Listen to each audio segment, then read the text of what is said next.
AEW has finally become elite. I'm Ollie Davis. This is Luke Owen on the first WrestleTalk live episode of the year, nay, of the decade. It's 2020, people. Get with it. Woohoo! Happy New Year! Hope you had a Merry Christmas. Please press the thumbs up button, give us a subscribe, leave a comment down below with your thoughts on the first episode of AEW TV of the year, and of course, get in your Sir, Super Chats, because we'll be getting to those in the break and at the end as well. Of course, also, apologies to everyone for that first stab at a thumbnail. We went for the two ex-WWE stars debuting on Dynamite. I went for that. I watched the episode, I thought, hey, that will make a good thumbnail title. And I didn't see anything wrong with it. We made it live.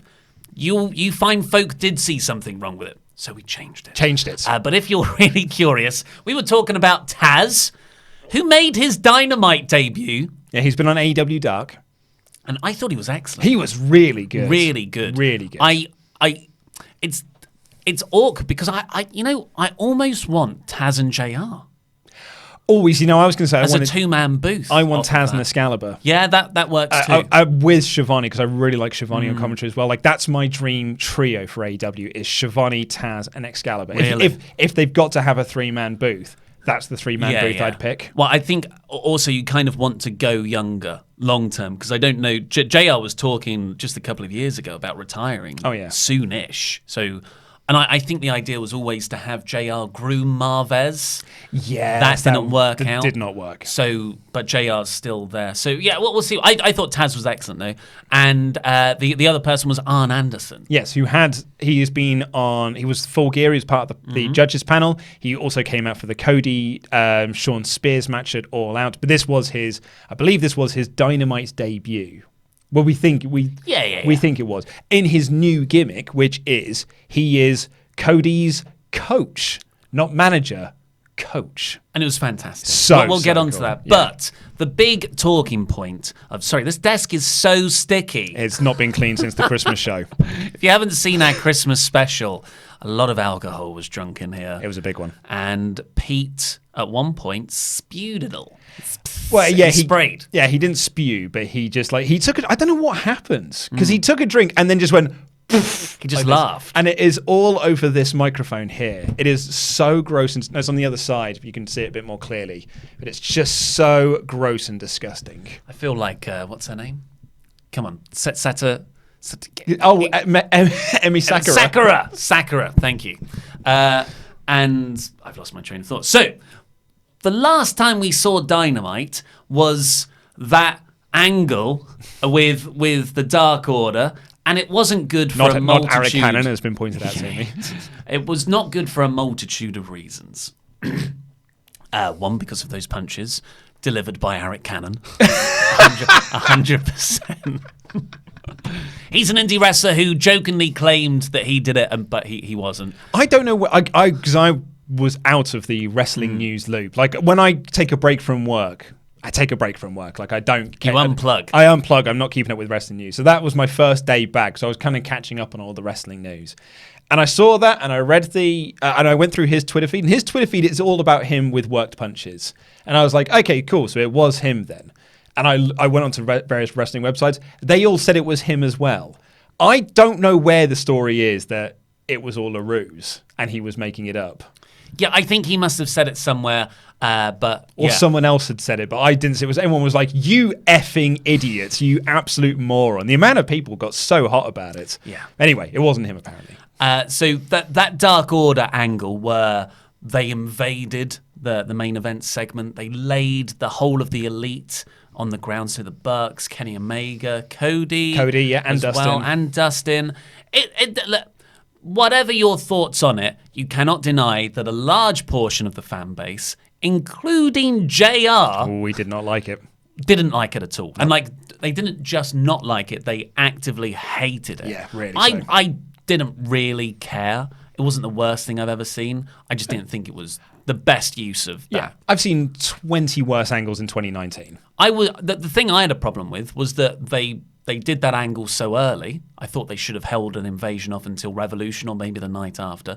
And it didn't have more high-profile wrestlers in.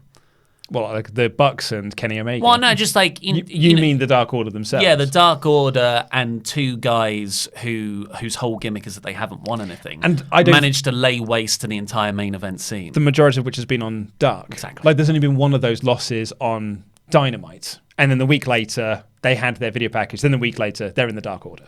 Anyway, so it was very poorly received. There was a huge storm. Something that actually caused the Young Bucks to quit Twitter. Yeah. They were quitter. They quitter. Yeah. So that's sad, and it seemed like both guys felt it, and it's horrible to have so many people just saying what you're doing as an artistic endeavor is wrong and crap and all that stuff. The biggest, I can only imagine.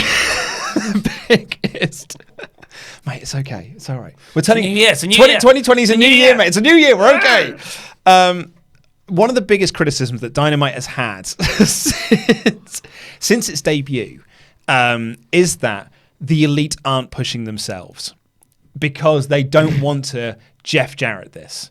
They don't want to be seen as, oh, you're only on top because you're the guys in charge, even though they are the most over. Like the Jarrett thing is, Jarrett wasn't over to the level he was pushing himself at in TNA. So, but the Bucks and Kenny Omega and Cody are way over and should be the main event scene, but they want to be like, no, we don't want to be the main event. So instead, I'm going to lose to Jericho and I'm never going to challenge for the title again because I don't want to be in the world title picture. The Bucks are like, no, we're going to get knocked out in the first round of the tag title tournament. Kenny's storyline is, I am rubbish now, so I'm going to be putting over everyone. Yeah. What they wanted to do was put over their new crop of talent that they've got in, give Private Party a platform on a national stage and be like, yeah, they went toe-to-toe with the Bucks and beat them. They want to put over Pac. They want to put over the Lucha Brothers. They want to put over Hangman Page, Darby Allin, Sammy MJF. Guevara. And so it's all been about putting themselves under so that other people can try and get over. But the criticism that people have had is like, well, no, you are the main event draw. You should be the main event group. It's a very difficult situation because if they all went out there and pushed themselves to the moon, gave each other titles, that wouldn't be the answer either. No. But I do agree that they went the wrong way. Like, don't have Kenny have a losing streak. What they did with Cody was fantastic. He can not challenge for the title again. He's the most over baby face in the company. That one worked. I think the Bucks should have got further, at least to the finals, and I think Omega should just have been pushed to the moon as well, 100%. But not in a title scenario.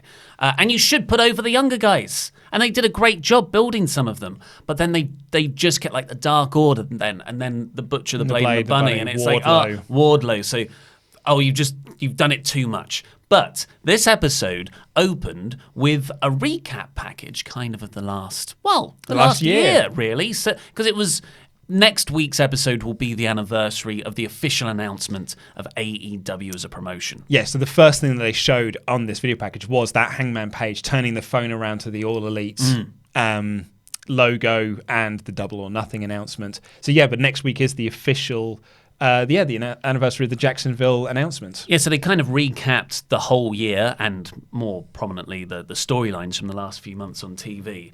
And it just felt like we're meant to be winning.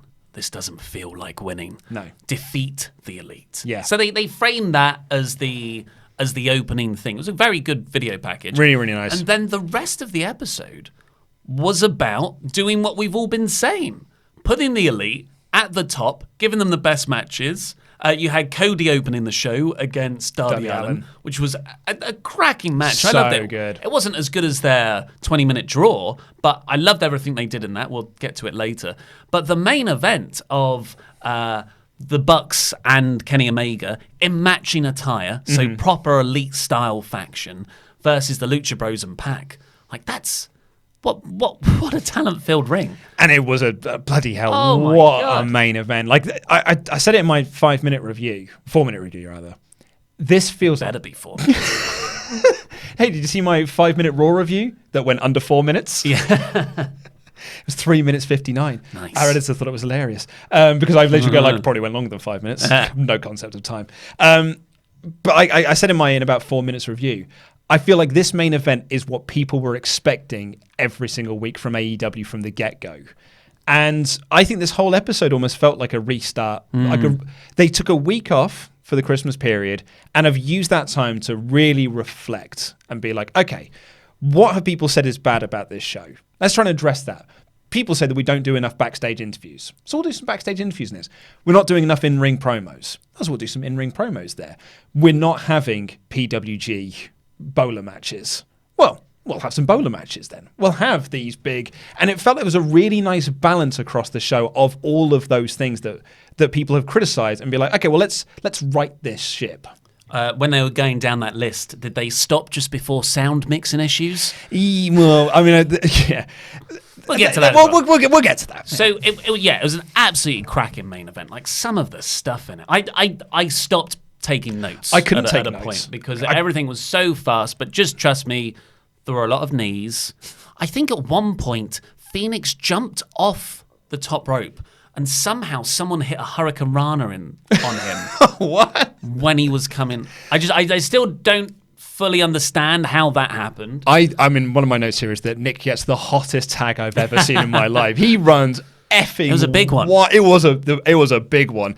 I loved the dual slingshot Canadian destroyers on Pac, and then the stereo slingshot Canadian destroyer on the Lucha Bros. Like, that was in one sequence because you had Matt throw Nick into Pac for the Canadian destroyer, then the pair of them went to the outside to slingshot themselves into the Lucha Brothers and do more Canadian destroyers. It's one of those matches, I wrote it here. I don't want it to end. Oh, so I could just watch this go on. And the whole match was spots, that's what it is. It's a 6-man main event tag, PWG style. If people don't know what PWG is, because we do live in a bit of a bubble, Pro Wrestling Guerrilla, it's sort of the North American indie darling promotion where a lot of these wrestlers, Kevin Owens, Sami Zayn, Cesaro, Dijak, Keith Lee, Matt Riddle. Everyone. The list goes on and on and on. Everyone who is your favorite wrestler right now and for the last couple of years has come through that, has had their best matches in PWG. When people keep saying to me, it's like, oh, this Lee Dijak series they've had in NXT is the best stuff. I'm like, it's not even, it's nowhere near as good as the match they had in PWG. Because that's how good the PWG stuff was. Yeah, but that's what we were getting here. But the whole thing was based around, for me, that tension of when Omega and Pac finally stared down. And when they started exchanging those strikes, all the context there, the blood feud that's been going on. And Pac still wants his rematch. Yeah, like them going back and forth was amazing. I like that strike exchange for me was better than anything else in this match. Yeah, but totally. That was stuff with the most character in. You also had Hangman Page on commentary to continue the storyline between him and Omega. I actually really loved the stuff they did with Page. Yeah, really subtle. Because before this match happened, they announced next week it's Page and Omega versus Private Party. And Page goes like, I didn't even know that match was happening. Didn't even know it had been signed. Like, really... And it wasn't being like, oh my God, this company, like, oh, the company made a botch and he revealed that. It's all storylines. It's like, oh yeah, they're signing matches for me that I literally no interest in being a part of. There was a bit where JR said, these guys are the best wrestlers in the world right now. And there was a slight pause and Paige just goes, thanks, JR. But he had a glass of whiskey. Yes. That he was drinking. The storyline Has been drinking is, all night. Yeah, that he's sort of in a crisis of confidence right now. Yeah. He has left the Elite. Yeah. So it's all good stuff, and that's how the show ended. Omega won with the One-Winged Angel. Great main event, great finish. Crowd are going absolutely crazy for all of this because they're stars in the ring, and Cody comes in as well. It's the Elite together, finally being the Elite. That's what this whole episode was based around. That's kind of soft reset, and even in that moment of jubilant celebration, there's still a little bit of storyline work going on because they're inviting Paige to come down to celebrate with them in the ring. Yeah. But he's like, nah, I'm good, man. I'm okay up here, man. Yeah, it's cool. Really good stuff, though. Really enjoyed it, yeah. So it ticks so many boxes for me. I thought it was excellent. It's not all great, though, I guess, because that huge Dark Order angle that you did sacrifice all these guys for, really, in that main event bit from 2 weeks ago, wasn't addressed. There was just one. Apart from like the opening video package and the Dark Order promo, or the Evil Uno promo that we got midway through the show. The Dark Order didn't come out and attack them at the end of the show. It wasn't followed up on in the traditional sense. So that to me is bad storytelling. Yeah, I agree. I totally get why they did it, because it just didn't connect with the crowd, and this shows that they're willing to adapt for the best viewer experience. You don't want to get in the habit of having so many loose ends like that. So hopefully they find a way to tie up these knots. I was thinking about this sort of like reset button. I was kind of wondering if I was just thinking about this earlier, that I'd imagine over this last 2 week period where they haven't had TV, or they've been building up to this new episode of TV, that Cody's been on the phone with Meltzer. Back in the day, that's what promoters used to do. Like Dusty would be on the phone with him. And Khan, probably. Yeah, Khan. Long time subscriber. Vince used to be on the phone with Meltzer. Bischoff used to be. Cornette. All of these sort of like promoters from back in the day would always be on the phone with Meltzer. Not to get like, oh my God, Meltzer, you're the king of knowledge. Tell me what we're doing wrong. It's the like, well, no, you've got a direct voice to a very, very like select few fans, like wrestling hardcore fans. What is it that they're saying about our show? And we can then feed that back and we can talk about this. I've got to wonder if Cody's been, and Khan, as you said, in that sort of same bubble of being like, let's call Meltzer. Let's see what the subscriber base is saying. I think those conversations have been going on since day one. Yeah, quite I just think it's hard to properly reflect when you do have a weekly schedule. And you got to, when the one show's finished, you got to start thinking about the turnover for the next episode. But this 2 week break seems to have been very, very beneficial for them to realize and properly reflect on those first few months. Yeah. Even just a 24-hour break can do wonders for the mind. So it's very, I'm really excited for AEW. I thought overall this was a very good show as well. Yeah, really good. I gave it we'll go over the ratings in the end, but I thought it was an excellent show. Should we have your super chats to see what you guys thought? Indeed. We're going to kick off with Michael Dominguez, who said, why didn't Paige go down to celebrate with them? Dark Order? Nothing on this show suggested to me that the Dark Order were gonna feature in this stuff. Although, like, it does seem to be something that they think can work, because they tried it once in the pay-per-view era, didn't get over. They tried it again in the TV era, and it was working, but then they pulled the trigger too early. They misfired. And the Bucks have done an interview a couple of months ago saying that they think that the Dark Order has the most potential out of any of the acts in that company. I imagine kind of like a Bray Wyatt Fiend kind of potential in their minds, at least. Certainly Wyatt family, yeah. Yeah, and as we've seen with Vince McMahon, if someone's so passionate about an idea, by God, they're going to keep trying it. Oh, yeah. And they he finally got his hot blonde. This is an interesting one from Ket. See what you think on this. Britt talking trash to Rio made me laugh. Like, get better in the ring before insulting other wrestlers. Her gimmick is trash. I don't agree with that at all, actually. I mean, I'm not into Britt Baker, really. I don't think she's connected with the audience in the way they all hoped. I've said before that I don't like the dentist gimmick, because how can you be a professional athlete and also another high-level professional at the same time? It stinks of, mid-90s WWE gimmicks. Isaac Yankem. Yeah. So I mean, I don't like the gimmick either. No, I'm not saying that I don't like a gimmick, but I don't think she's a bad in-ring worker. Like, I would never say that she is. I'd never say she is a trash wrestler. No. She's. I haven't seen anything that's made me excited. I do like the lockjaw. I think that's quite fun, but. Yeah. Well, Zach Icon Linda says, good, safe episode of Dynamite. Glad that Riho retained. Welcoming in the new year with the lads. Lovely time with the boys. Safe? Would you call it safe? I guess in terms of listening to the audience. I'd say safe is a good word. Like, it sounds like it's a derogatory term, but I would certainly say it in a positive light. Yeah. And we'll have this last one from Glass Frame with a very generous donation, who says, hey gents, Happy New Year. I know AEW have a contract with ITV, but do you think AEW could go to Sky Sports in the near future, with WWE going to BT? Became a Patreon last month, and I'm enjoying the extra content. Thank you very much. No, I think AEW are sticking with ITV. As far as I know and as far as I've read, they're very happy with their relationship that they've got with ITV. Probably could be better because they could get live, but ITV have got no interest in airing it live. And yeah, the ratings that they're getting are solid, and they're higher than what they would get on Sky. Yeah, you've got to remember that ITV is a nationally available channel over here, so there's no pay restrictions. We've got like 5 main channels that everyone has, and that ITV's the second largest of those. As soon And as all you the freeview channels. Yeah. As soon as you put it, my nan doesn't have the freeview channels.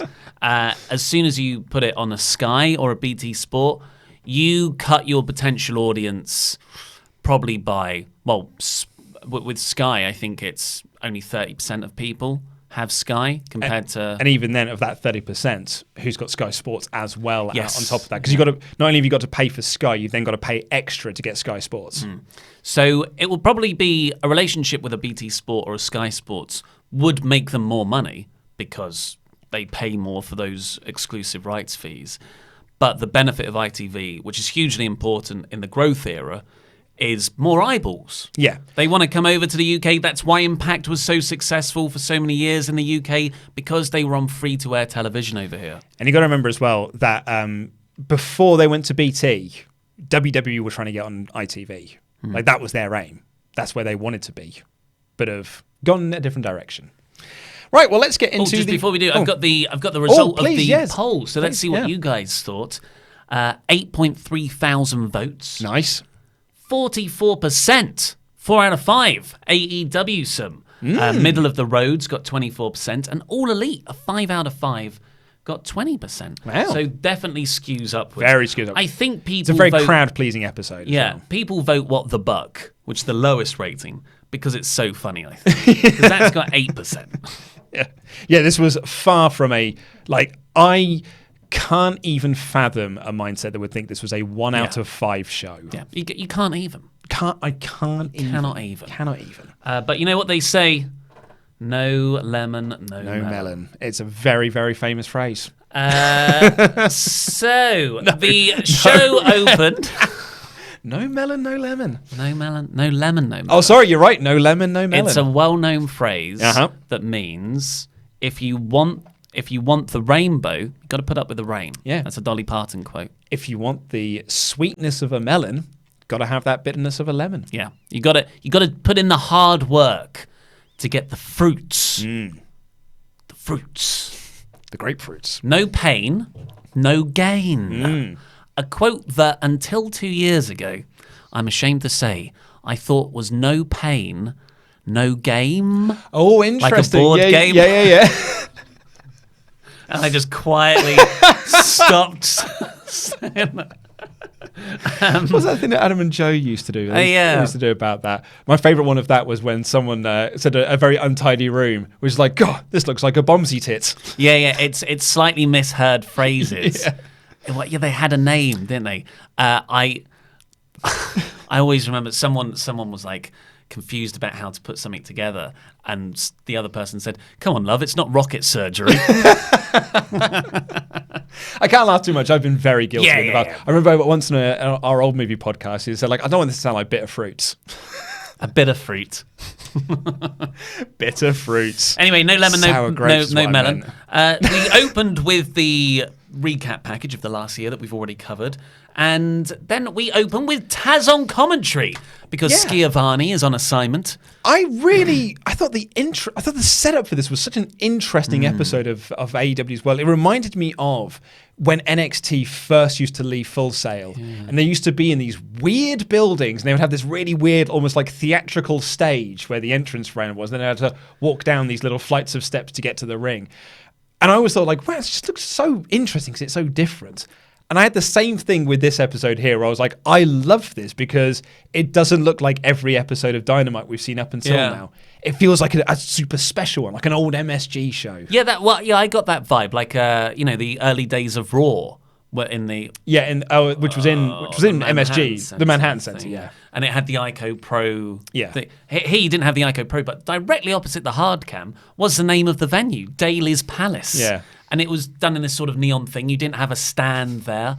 I really liked it. Yeah. It's like, what it reminded me most of was when you bought an old video game and you would cycle through the different arenas and setups. And I was like, oh, this is a weird one. I'm going to wrestle here. Yeah, totally. But yeah, it looked great. It had the very short entranceway, didn't have the big extravagant entrance. I liked it. Felt it looked small. You cannot deny it looked small, but it did not look low rent. No. And it sounded big. Yeah. So the atmosphere was great. It seemed like, and if they could run a larger venue, they would have totally run a larger venue. So that I'm not saying that they can't do that, but it felt, if you didn't know anything about it, it felt like that was a conscious choice, as opposed to, oh, we can't run a big venue this week. Completely, I agree. Yeah. Yeah, I really liked it too. We opened with the Fighter Fest rematch that we spoke about earlier. Darby Allin versus Cody. Darby Allin came out, with a guy in a mask who I'm going to presume is from the band that do the song for Darby Allin. Yeah. They probably said and I missed it. And then Cody comes out with his new enforcer, if you will, AA, Arn Anderson, playing this new coach role. And they're calling him the head coach of the Nightmare Family. And I loved this match. But low-key, my favourite moment was towards the start of the match when Cody and Allin had this sort of like feeling out process and did a lot of sort of moves. And Cody just goes across to the ropes and Arn Anderson is giving him advice but puts a piece of paper in front of his mouth so that Allin and the cameras can't see the advice that he's giving him. It's the tiniest detail, but we see it time and time again with Cody. It's those tiny details that enhance him so much more. Just like the wrapping the scarf. I always think this is one of the best things in wrestling last year. Wrapping the scarf around his hand to punch through to the inner circle. And this was similar. It's just so well thought out.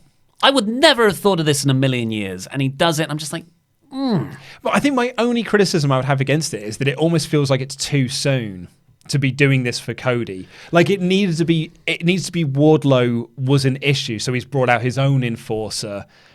But really, like this doesn't feel like this was like there was no storyline reason for Arn to be there other than we've just now decided that Arn is the coach. Yeah, it was a bit, again, it's soft reset kind of. Yeah. Oh, we didn't even talk about actually another thing that's been reset is the win-loss records. Yes, yeah. So I think they're reset next week. Yeah, it's like the official reset. But I would have, I guess, for a storyline justification, which this definitely did lack, you want to have Cody on a bit more of a losing streak, or just egg up a bit more the whole thing where he hasn't got anyone around him anymore. Yeah, that's exactly it. Yeah, but that's undermined by him celebrating with everyone the at the end. So the way to get here has been clumsy, but it's a Dynamite act. Very nice. It's also worth pointing out as well is that while win-loss records have been reset, or I think they are being reset next week, lifetime still counts. So the way they've said it is that the results you've got at the moment will continue into next year. Good. But your 2020 is going to be 0-0. That's nice. So you're going to have lifetime and year records. I think that's the way to do it. Otherwise, they become a hindrance as opposed to something you can genuinely use to tell Completely, stories. yeah. But this was a terrific match. Like these two... it's weird because they've had 2 matches in AEW, but it feels like they've had 20,000 matches, and it's like, oh, these two know each other so well. In a good way, not a Dolph Ziggler, Kofi Kingston way. Exactly.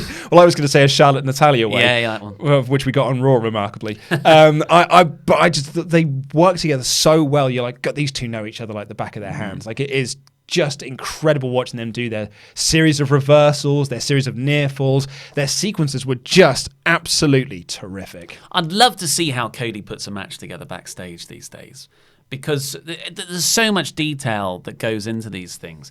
That it was pretty much based around Darby working over Cody's shoulder. Yeah. And it's difficult because you've got a babyface versus babyface match. And Darby at one point exposed the top turnbuckle. Looks like he's going to cheat. The crowd booed him. Yeah. That's how over Cody is as a babyface. Oh, yeah.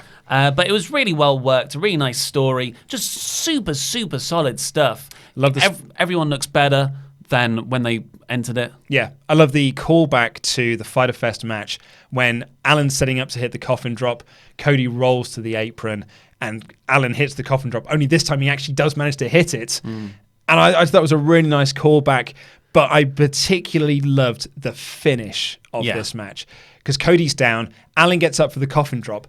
Arn gets up onto the apron, not to interfere, but yells at Cody, knees up. And so Cody, hearing that, gets the knees up because he knows that something's coming. And he hits Alan like on his knees from the coffin drop and then rolls him up to get the win.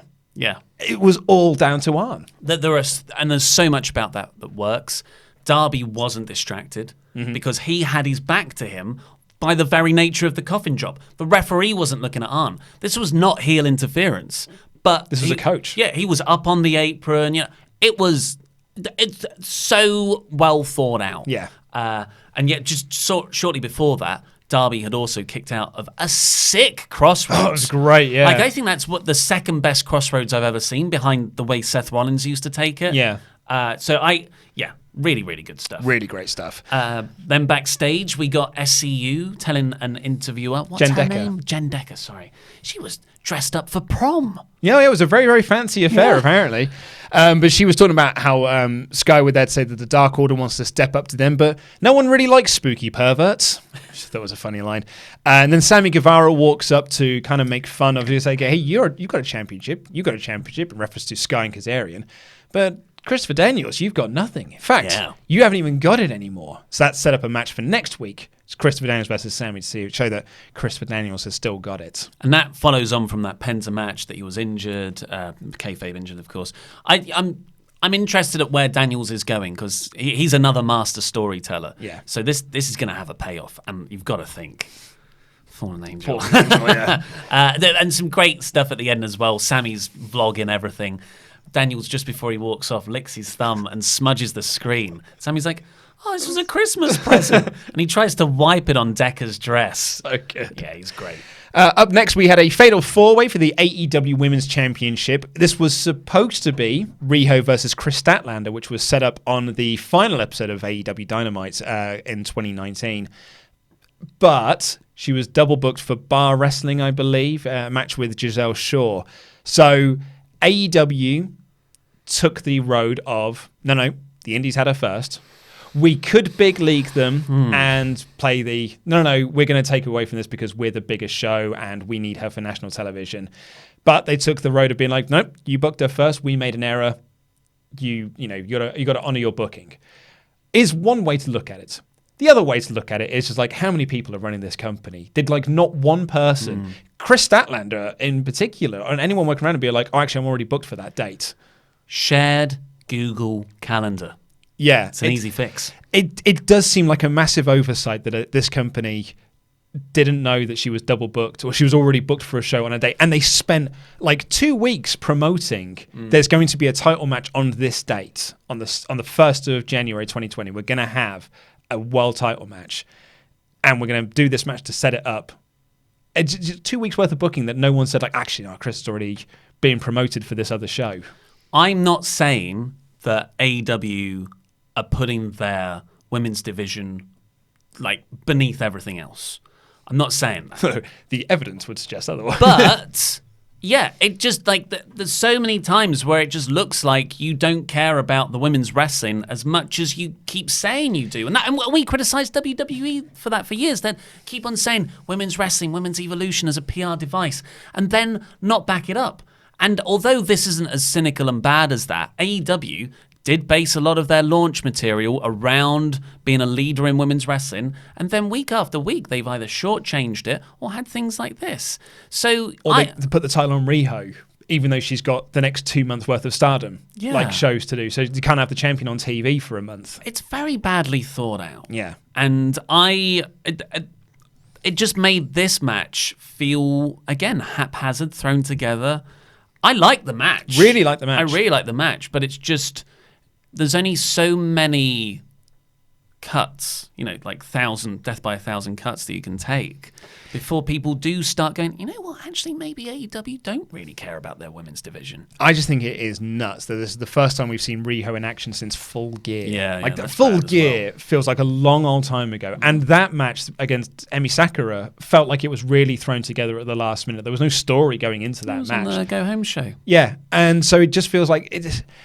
And I think Riho being off TV has really hurt her fan appeal because there was a period when she won the belt first off, she was getting really big reactions. She was coming out when her music would hit, the crowd would really pop because it's quite like a big sort of pulsing music. she felt like the least over person in this match, and Britt Baker was in this match. And you look at like the past few weeks where we've had Big Swole and Chris Statlander and Shana, and it just feels like there are actually a long list of women now that are more over than Riho is, and she shouldn't have the title anymore. And the evidence in this match, the crowd were popping big when Hikaru Shida was getting near falls, but didn't pop when Riho retained. Yeah, I left this match thinking that I want to see Rose Shida. I thought they worked really well together. Yeah. Say what you will about Nyla Rose, but when I've seen her before, she has been green in some parts. I thought maybe it was just the way the match was laid out. If she was, really showcased her strengths, and that's what you've got to do for big monster people like this. And I thought she was excellent. Yeah, like the way she looked, she oozed charisma. The stuff putting Shida through the table with the splash on the outside, missing that swanton. Oh yeah. I thought Rose looked great. I thought Shida has really got something. She's so good. Yeah. Baker just isn't connecting. The only real reason she's getting this is because there's the fun dentist thing. Like, other than that, there's nothing really that I've seen that differentiates her or puts her above people like Bea Priestley or Shanna. Or I Statlander. feel like, I was thinking about this morning, Britt Baker is the 2019 Seth Rollins of AEW. Of someone who is like not that bad. Pushed down, like, she's the real crowd favourite. But actually, the crowd aren't really getting into it. And it's just like, she doesn't feel cool. Even though they keep telling us that she is. But yeah, it was a really, really fun match, mostly spots. But it ended with Rio getting a surprise roll-up bridge on Baker to retain, which the crowd didn't, they, like you said, they didn't really pop for. I think I actually thought Shida was going to pick up the win here. I looked at this match, I was like, a month off TV has killed this Rio experiment. We need to go in a different direction. I've got to wonder if Statland's going to pick up the win next week and win the title. I mean, I think that would be very early. But I would save that for a Revolution and really build up Statlander. It's going to be a good match, though. The size difference is insane. Yeah. But yeah, then after the match, Nyla Rose beat up Rio and hit a second rope splash through her on the table. Which is why I think that Chris might pick up the win next week, because Riho's going to be going into that match hurt. I do think it's funny as well, if I was to be super nitpicky and critical of this, more than we already sort of have, but that was a super nitpicky thing. They did really put over, it's like, that's the first time we've seen Nyla Rose since she's been suspended. And I'm like, she's walked right into a title match. Yeah. What punishment? Then we got Alex Marvez, he's still around, interviewing Joey Janela backstage, but he can't answer because Penelope Ford low blows him. Penelope, and Kip Sabian and her just walk off laughing. Yeah, so they are doing the Joey Janela Kip Sabian feud, which means that effectively, I guess we've stopped the Joey Janela Sean Spears feud. Yeah, or maybe that can go on still as well. Sean Spears is transitioning into the tag division. That's true. Yeah, which. It's got to be something there with Sean, Tully, Cody, Arn. Yeah. They had that interaction before, didn't they? They did it all out, yeah. Very much looking forward to that. So we got an Evil Uno promo from the Dark Order saying that the Elite has fallen and we'll soon see the true reach of the Dark Order, essentially teasing that mystery member that we talked about on the final episode of 2019. Yeah, but admit, he was answering to someone. Yeah, which is... Yes, I suppose is almost a different way of looking at it, yeah. So, is there someone that is above Evil Uno in the pecking order? And I've seen a few people say this, because a few people in the comments have been like, I hope it's Marty. I hope Marty is revealed as the leader of the Dark Order. But for me, personally, if we're going to bring in Marty, in the same way if you're going to bring in Brody Lee, I want to see them as singles guys. We've seen them in groups. I'd rather see them have a singles run. But B, we've already got a leader in Evil Uno. It'd be really weird if it turns out Evil Uno is not the leader of the Dark Order, because he's very much been established that he's the leader of this group. Yeah. Imagine if someone else came in as the leader of the Wyatt family. That Liv Morgan.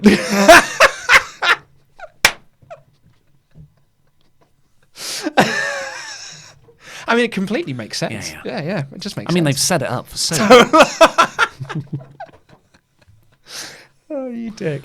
Right, up next we had Trent Beretta, or just Trent, versus Gian Moxley. Crowd was super hot for Mox. So best friends come out. They get a big pop because, Orange Cassidy's Cassidy's coming. And then Cassidy walks out, bigger pop. I'm like, man, Cassidy's over. You know what? The best friends are getting a real good rub out of this act. Like, it's always good to see him. Trent in particular, I think he's really I think he's going to have a good year. Yeah. Like, he's just consistently putting in these very, very good wrestling matches. I'm really liking him. But then Jon Moxley came out. I was like, oh, yeah, you do this to me every time. This is what being over is. This is a superstar reaction. Yeah. And Justin Roberts it's getting longer, isn't it? Oh, he is. I feel like he's doing it to rib me now. Like, he's doing it just to go longer. I want him to go longer. I think the longer it goes, the more of a part of the act it is. And it's not undermining it. It's not making it a comical entrance. No. It just makes it feel bigger. It's really good. It's a really fun presentation from him. I love the way he's walking out through the crowd, and because of the kind of like bizarre setup they had, it felt even more. Felt almost like actually the G1 match against Ishii, which was in that really weird building that they wrestle in, and New Japan do. And I thought that this match, I was a bit concerned that this match was going to be too one-sided because they're really pushing Moxley, particularly because he's had those very quick wins against one of the members of the Dark Order. Yeah. So I was a bit concerned they might do this very quickly. But especially with the angle. Like, there was a storyline thing he was going to reveal if he's going to join the Inner Circle afterwards. Because Trent had those wins over Pentagon Jr. and Phoenix on Dark, which led to a very short-lived storyline on Dynamite. I was a bit concerned for Trent, but it was a very back-and-forth match, and it really, really put over Trent in defeat. I thought Trent was excellent here. Yeah. And Moxley continues to prove to me. I thought I just assumed I was a fan of Moxley's character as opposed to his in-ring wrestling, because Ambrose never really excited me in the ring either. I'm wrong. He's so good in and out of the ring, and he made Trent look amazing. Trent made Trent look amazing, and Moxley didn't lose anything for it. It was a really solid match, and any other week I would say actually this was my low-key sleeper hit match, but every match on this show was excellent. Yeah, particularly loved Orange Cassidy getting in the ring. Crowd popped massively for the hands in the pockets. Moxley just looks at this, does it himself. The crowd go even more bonkers for it. And I'm like, I actually would really like to see Moxley Cassidy. I know, right? Also, this was the first spot of the match. It was like a little exchange thing. Trent goes for a shoulder tackle, and Moxley didn't bump for it. He just went back. You know, that sort of... Yeah, that shimmy he does. He's so cool. And the paradigm shift that he hit to win the match on Trent was awesome. Yeah. Like, kept him up there for ages. It was like a Big Show choke slam. Yeah. So the finish was that Trent was on top after the sort of Orange Cassidy thing, and he was going... Mox kind of went onto the apron, which was the rampway that they've got, and Trent went to dive off the top rope onto this, but Moxley caught him with a kick, hit the paradigm shift on the apron, on the ramp rather, rolled him back into the ring for the second paradigm shift to pick up the win. Yeah. So it was a really cool finish. Put over Mox, put over Trent. I thought it was excellent. Yeah, and I hate it when wrestlers do that, where they hit the finish on the outside, push them in, and then go for the pin. I'm like, all the recovery time there. Yeah. Just hit them with another finisher. So Mox he's so credible. He's so believable and credible. Yeah. And that's a huge part of his appeal. Completely. But we've got an angle to have. Yep. I would say this is one of the slight missteps of this episode, just because they really pushed Moxley giving his answer of whether he'll join the Inner Circle hard. And I think ideally you want Chris Jericho to be there in the building for that. Yeah. But Chris Jericho was never going to be there because he's at Wrestle Kingdom this weekend. So... Which, interestingly, so is Moxley. Yeah, so they... Oh, yeah.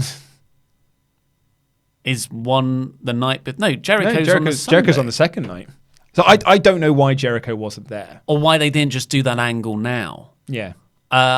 Because they promoted that as it's not the worst thing in the world, but WWE do it a lot where they promote something and then they'll kick it into the long grass. Yeah. It was that caught me by surprise that they didn't pay off on it, because Moxley, after Jericho appears on the screen, offers him 49% of the Inner Circle. Yeah, like a wonderful.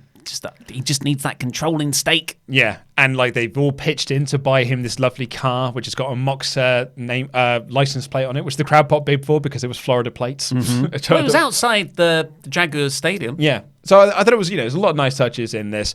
But Moxley says, I've always considered Jericho a friend and a mentor, so out of respect, I'll tell Jericho in person next week if I accept his offer or not, which the crowd booed. Yeah, because everyone was expecting the answer now. Yeah, and I know I just spent ages talking about how good Moxley is and how believable he was. The line he gave and the way he delivered it entered plug mode. And you don't want Moxley to be... the line was effectively, and it was as transparent as this, out of respect for Jericho, I'll deliver the answer face-to-face on next week's Dynamite. The whole world will find out live on Dynamite next week. Really hammering home... It's next week. And, good. Make people excited about the next episode. Get your commentators to do that. Yeah. Don't retrofit that dialogue into Moxley's voice because it will just come across as hokey. And he delivered it badly. He didn't deliver it like he believed it. So I didn't think that was good. And the crowd booed. Yeah. Yeah, the crowd do boo because they had been told when they got their tickets, we were going to get the answer this week, on the Jacksonville show. As part of this all, though, Sammy Guevara had walked through the crowd to set up the offer, and we're he stayed in there. We're unsure, but we think we know who had the sign because we had an email from someone who said they were going to be in that almost in the front row area, if not by by the entranceway, and they were going to take a support WrestleTalk sign. Someone had a sign with our branding on it that said support Wrestling Talk, which really made me laugh because Sammy was in the ring, so I just thought it was a really nice. A very fun in joke for everyone who watches this channel to get. So we think we know who that was. We think it was Nate Drop Surname, but it might have been someone else. Yeah, correct us if we're wrong. But Please. Thank you, Nate Drop Surname, if it was you. Yeah. Or thank you, whoever else it was, if it was you. Whoever it was, thank you so much. But Sammy stayed in the ring, Guevara. He didn't have a physical altercation with Moxley because he's got a match with Dustin Rhodes after, sort of a blood feud thing going on there. Brilliantly, through that ad break, which is shrink screen, remember, Sammy stayed on screen doing a sort of Bob Dylan like, here's a load of placards. You can read you can read my promo. It's hilarious you went Bob Dylan, I went Love Actually. Yeah, that works as well. Because they did it on the I feel like this is Sammy's new gimmick now because he also did this on the final episode of 2019 when he was standing next before Jericho was doing his promo of a Jungle Boy, he was doing the Love Actually placards during the shrink screen tell people. So I wonder if that is his new deal. He at one point he asked for Victoria Justice's sister to hit him up on Instagram, and he put his Instagram details. And, I had to do it because we're professionals here. I had to Google who that was.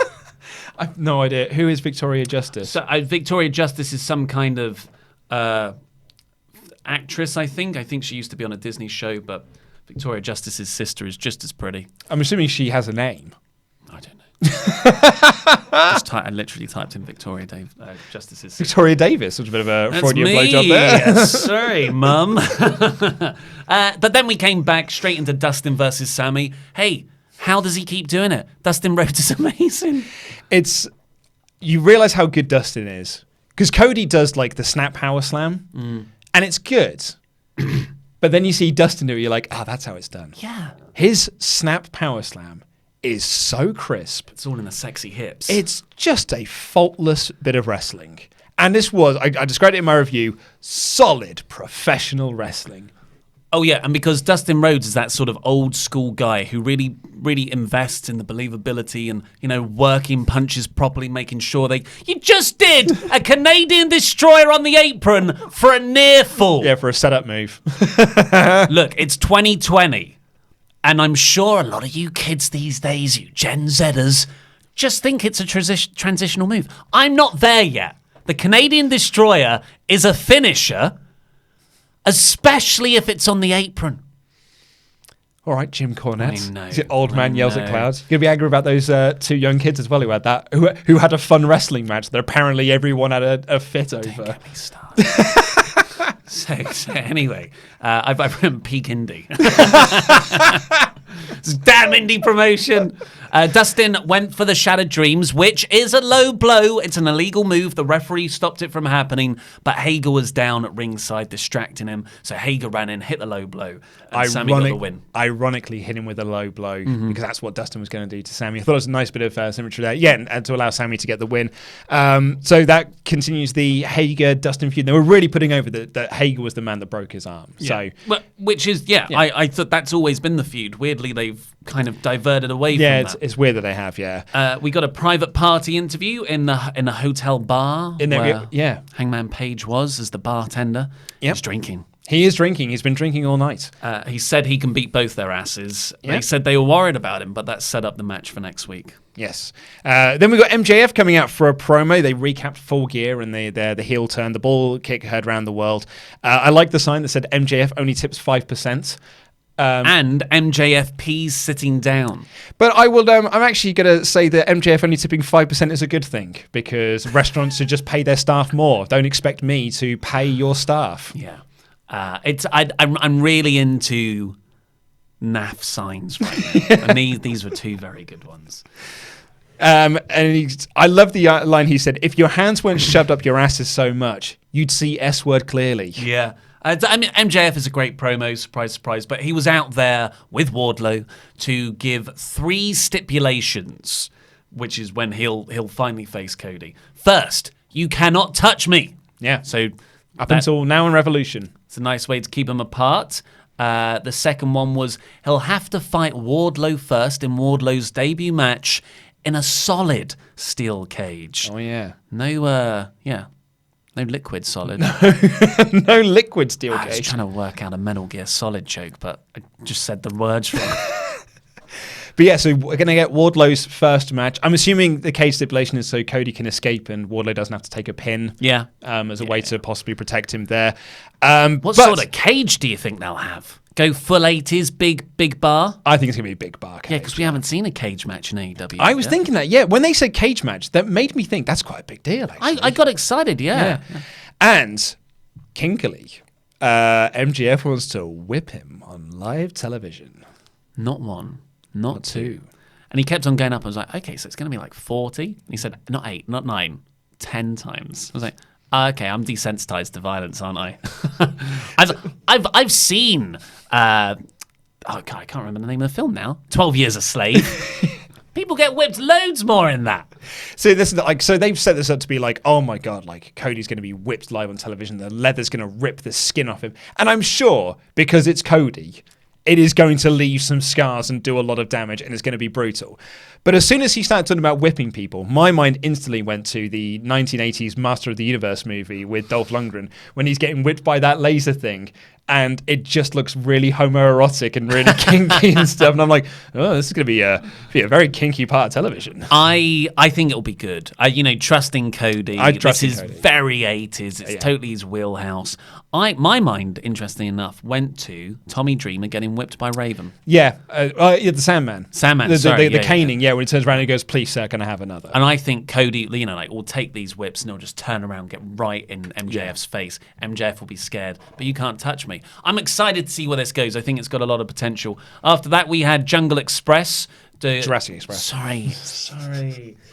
Jurassic Express do a recap of the Jericho stuff. And, our boy Luchasaurus is in there. Yep. Do you want to try and do the Luchasaurus promo?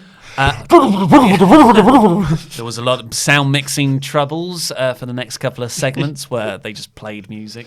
Yeah. Marco's stunt tried to hug Decker like he was a zombie. And pulls him backwards. It is when he is standing next to Luchasaurus and Jungle Boy that you realise how short Marco Stunt is. And Jim Cornette's favourite wrestler. We had Rio backstage, didn't even get a word out because Britt Baker interrupted. There was music playing too loudly to really hear what she was saying. She said something about having a dental practice on the side. Well, okay, so Baker's promo here, which is where I got the Seth Rollins thing of like you're being pushed as a babyface, but no one's connected with you, so you almost turn heel. Because her promo was, "You're never here, and I'm here every week, busting my ass. I'm here making this women's division. I've got a dental practice on the side, but I'm making time to come here and make AEW the best it can be. Where have you been?" It's totally Seth versus Brock. Yeah, that makes a lot more sense now, that comparison. What didn't make sense to me, and please correct me if I've missed it because I haven't been keeping up with wrestling as much as I usually do over the last week. Michael Nakazawa was kidnapped by Pac, and he was in the background and then translated for Rio. Yeah. There was no follow-up on the Pac. There was no follow-up because Pac kidnapped him, said I'm going to do something horrible to him. I think they did something on Dark. I would have liked that to have been recapped because I was really invested in that storyline. Well, there's a lot of stuff that they do on Dark that should really be recapped on AEW Dynamite. Because But this started off on Dynamite. I know, but I was going to say, my point is, if you put it on Dynamite, it might make people go and watch the YouTube show. It's what we always said about the WWE networks, like show NXT on, segments of NXT on Raw, hype packages and stuff, because it might make people buy the network. And then it was the main event. But interestingly, just before that, they ran down next week's episode. They, lots of exciting matches. Rhodes Brothers versus the Lucha Bros. Mm-hmm. Yes, please. Yes, please. The Statlander Rio match. It's a stacked card. But also, because it's in Memphis, it's going to be a Legends of Memphis wrestling theme. How do you do that when Jerry Lawler is under contract with WWE? So's Jeff. Yeah, good point. Yeah, like a lot of the big... Jerry will be there then. Oh, Jerry. I'd imagine Dutchman's Hell. Like, they'll have something... This is a total JR thing. Because JR's done this before in WWF. Like, back in the Attitude Era, they had... There was I can't remember which pay-per-view it was. It was a was it Royal Rumble? No, it wasn't I don't think it was a Rumble. I can't remember which pay-per-view it was, but it was like in 98 or 99. We watched it. No. Yes, they did it twice then. I was thinking of a different show. I think it was Royal Rumble 2000. And I think they were in St. Louis or something. And they had like the Legends of St. Louis wrestling out there because they had the Vachons out to do it. And that was all JR's idea. So this really feels like a JR idea to celebrate the Legends of Memphis wrestling. Totally. Well, I'm looking forward to it though. I think it'll be quite fun. But yes, overall, I thought it was a cracking episode of AEW. Loved it. I'd give it a 4 out of 5. Solid 4 out of 5. Give it a high 4 out of 5 because I really enjoyed the in-week, in-ring wrestling. We've got your super chats to come very shortly, but first, thank you to our wonderful pledge hammers on Patreon, $25 a month or more. Paulie Dangerously Jarman. Hey, there he is. Do you want to do the next one? The craftsman Blake Quinnell.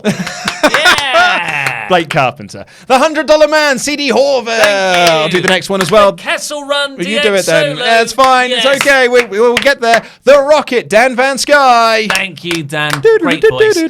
Justin, could you be any better than Matthew Perry? Nice. Oh, Wonderwall. Brian Gallagher. Thank you, Brian. The Mayor of Painesville, Dan. Thanks, Dan. New $100 backer, Float Like a Butterfly, Samad Ali. We've met him. What a guy. What a card. He's no jackass. Dano. He's not a jackass, no at all. The Beast, Brock Taylor. Thank you very much, Brock. And WrestleTalk's personal ring announcer, Rodrigo Benitez. Nice, very nice. Good much. cheap pop. Now, we are very close to our 4 p.m. cutoff time, so I'm going to give a couple of minutes for people to open up the post-show link. Yes. Post-show go.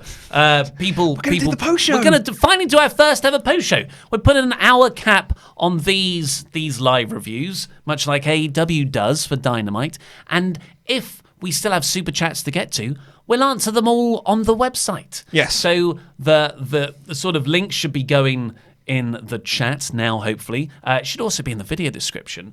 But let's just do a few super chats before we go over there. Yeah, well, we'll do a bit of a tease, I suppose. I mean, just get these super chats up. So this one comes in from Jose Quinde, who said, WrestleTalk failed with the YouTube title.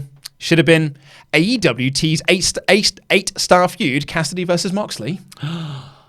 All the stars. All the stars. Joe Zen says, it's 2020 and I really want to see Dustin versus Hager. Yeah, I mean that is amazing because Yeah.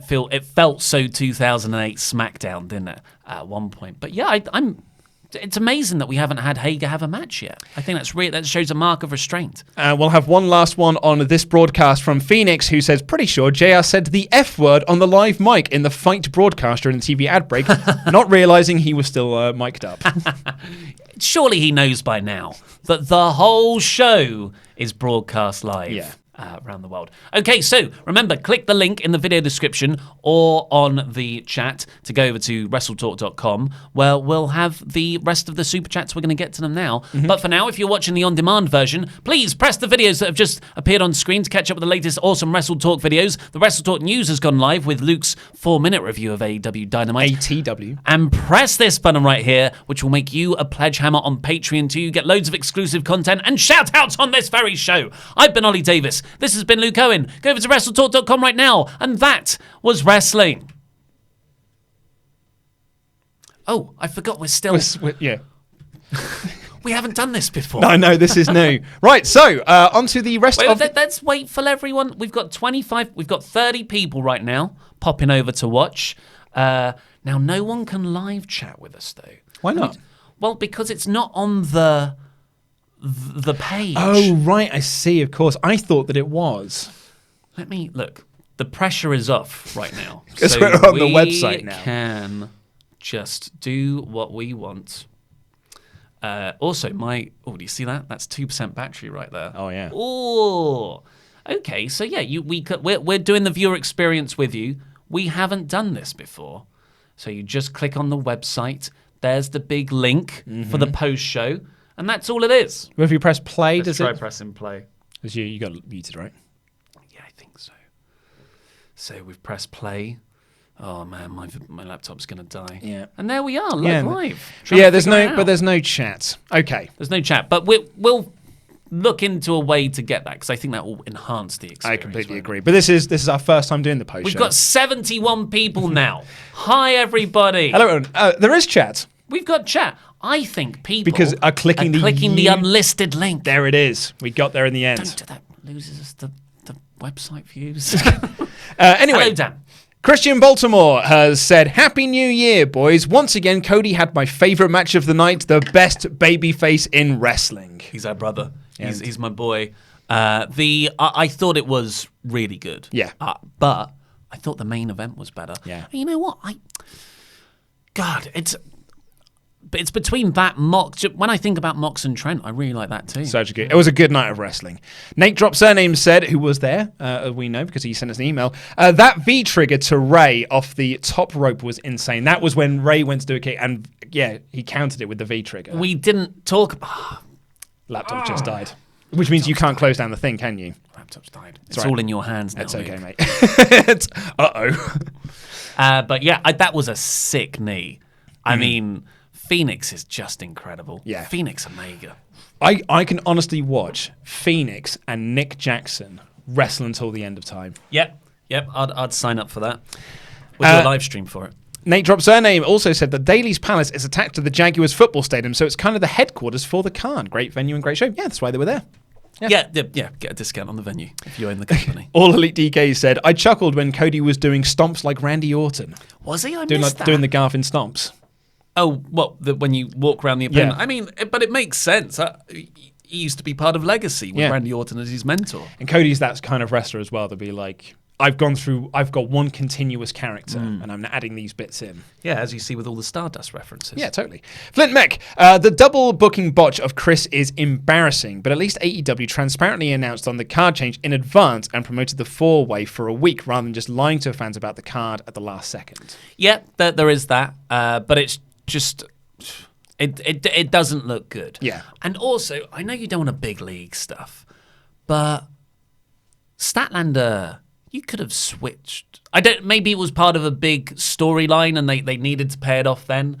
But you've got a load of other women's wrestlers that you could send in replacement. Mm-hmm. You could give them... Britt Baker.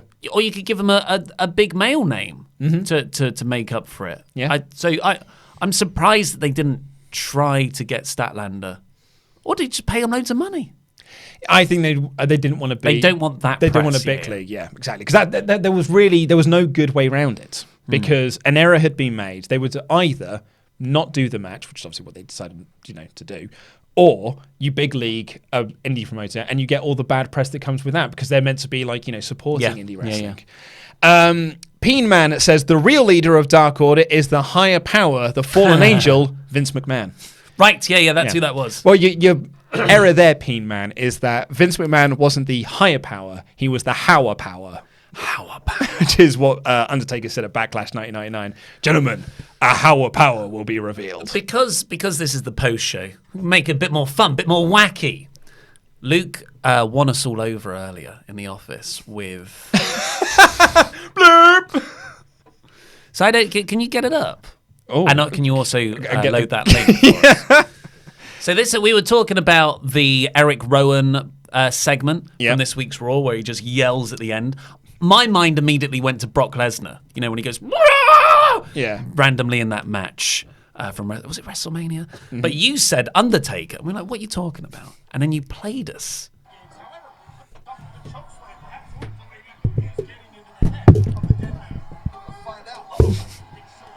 That noise, what came from the Undertaker's mouth? That sounds like two ships grating against each other. And I've got to tell you now you've heard that noise, you can't watch another Undertaker match because he does those noises so many times. I said it to a friend of mine once, my friend John. I've never picked up on it. I said it to my friend John once. I was like, Undertaker's doing his blurp noises. He goes, what? And I said, listen for it. He goes, blurp, during a lot of his moves. And he said, like, you've ruined every Undertaker match now because at least 3 times a match, it's particularly when he's doing his big diving clothesline or the dive over the top rope, he'll just go, blurp, when he does it. Psyching himself up for it. We need a non-verbal supercut of Undertaker matches where it's just all the noises and grunts he makes. Oh, I love it. It probably is actually on YouTube. Anyway, where do we get to? Michael Dominguez said, y'all think they'll release a mid-card title? Yeah, eventually, but I don't think for a long time. I reckon after the summer, and I think it will be a TV title. Yes, I completely agree. So I'm just going to bring up the video itself just so I can monitor the live chat. And I forgot to mute my laptop at the same time. This is what happens when we do the post show, I guess. It's a bit wacky. It's wacky on the post show. Anything can happen. It's live. It's live. Guys. Anyway, the cynical reason behind this was so everyone would watch it on the website. Why'd you say that? And we could get right. advertising I see what you're revenue, saying. and everyone's clicking through and just watching the unlisted link. I don't care. It's fine. All Elite DK. Dustin could have been a legend like Sean and Brett. Sean and Brett are like top tier, next level, generational talents. I love Dustin. I don't think he is of that caliber. Yeah. I think upper mid carder, and that's a respectful thing. You know, an upper like Mr. Perfect. Yeah. That's Well, here is a very special one from Erica Duran, Luke Owen's real #1 fan. Getting to watch AEW on my birthday. Happy birthday! We should have done Erica. Should have done your $25 and above shout out on today's episode. Was that yesterday? Because if she watched it on her birthday, she might have watched a replay 1st today. Of January.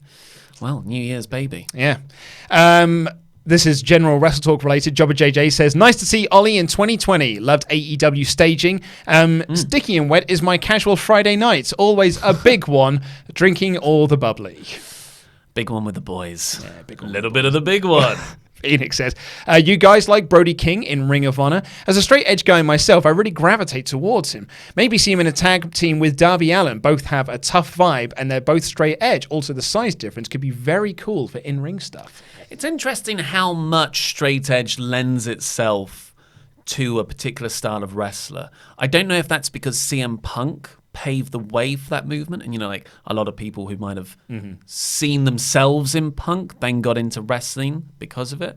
A friend of mine went straight edge because he loved Punk so much. Yeah, so it is, or whether it's reversed, whether the wrestlers, people who are more inclined towards liking wrestling, thought I'm going to go straight edge, or which way round it was. But Brody King, yeah, I like him. It's but of that faction, he is the least best. Yeah. You know, you got Marty Scurll. PCO, who's the current Ring of Honor champion, I believe. Which is insane. Knack it out one of my videos. Yeah. Because I essentially pre-recorded my contracts video. And I said in that video, PCO's contract is up in January. And I said in that video, who was unsuccessful in winning the Ring of Honor Championship, because I just assumed that he wasn't going to win. I was like, I don't think I'll put the title on PCO. Yeah. So I think I can quite safely write that. Nope, I was wrong. Josin asks, are we going to do Wrestle Kingdom live reactions? Yeah, we are. No, we're not. It's a show for marks. Yeah, we are. Yeah. Both days. Laurie and Simon in on Saturday, and me and you in on Sunday. Indeed. 18. The Age of Me just says, large thank you gif. Oh, large thank you gif. Yeah. GIF, whatever. Thank you very much. Thank you. From Luke Surman, what a great name, who said, and a very generous donation, say, hi, Luke and Ollie, first time super chatter, but been watching for 3 years. Wow. Love the show. Want to know what happened to Francesca Wood on the channel. AEW was great. No Wait, yeah. So Francesca Wood. Oh, post show. Post show leak. Next, you're going to say SoCal Val's names, not actually Valerie. No. She's. I haven't seen her for a while, but she was the co-host for WrestleTalk TV when it was on TV for a while, and then she would come in to do the occasional YouTube video in the old Dagenham studio days. Yep. And she was great, but it didn't work out the schedules because at that time we just couldn't make it work schedule-wise. But yeah, she's doing great. Someone has just said that there is a Justin Roberts T-shirt for John Moxley. Oh, I didn't know it was for Mox. I knew he got a T-shirt this week, though. I think it was a thing on Being the Elite. Oh, right. Oh, no, there it is. There's Justin Roberts doing the Gian. So it's just loads of O's. Yeah. And it's spelt Jeey, many, many O's, and then N. Well, no Moxley. Is Moxley on the back? Is there a back to it? There's no back, just a front. It just says Roberts. Oh, my battery's running low as well. Oh, God, we've got to do... I'll message Pete to ask him to bring my charger down. Or we just do the super chats. How low is it? I don't know. Pete, bring... I could do it on my phone, maybe. Charger. Quickly. Right, where do we get to? Issues with the boys. DH Train said, Luke, I'm assuming she has a name. Ollie, I'm not. Q's in the rock. It doesn't matter what her name is. Right. In reference to Victoria, whatever you were talking about. Oh, yeah. My notes are gone. Victoria Justice's sister. Yeah. Well, Google. We're in time. Donations, no comments. Glass Frame, thank you very much for your donation. Well, hey, we did our first ever live chat. What are people saying in the live chat? No super chats. Link for the bloop noise. Bloop. Just Google Undertaker weird noise. Yeah, people just seem to be very much enjoying it. People have worked out that you can just click the link through. Yeah, I thought that would happen. 105 of you. Yeah, so there's a click-through rate of about 5-6%. Which really shows how people like super chats. Yeah, they love it. But thank you ever so much for coming to join this little bit of the WrestleTalk live post show. First one me and Luke have ever done. I know, right? That was exciting. But yeah, we'll see you. It'll be you and Laurie doing Wrestle Kingdom predictions tomorrow. But yeah, we've got live reactions, for Wrestle Kingdom all over the weekend. SmackDown's going on with the new team of Pete and Andy. We'll be back on Monday with everything else. See you later, guys. Bye. Bye. I need to stop the stream. Bye. Bye.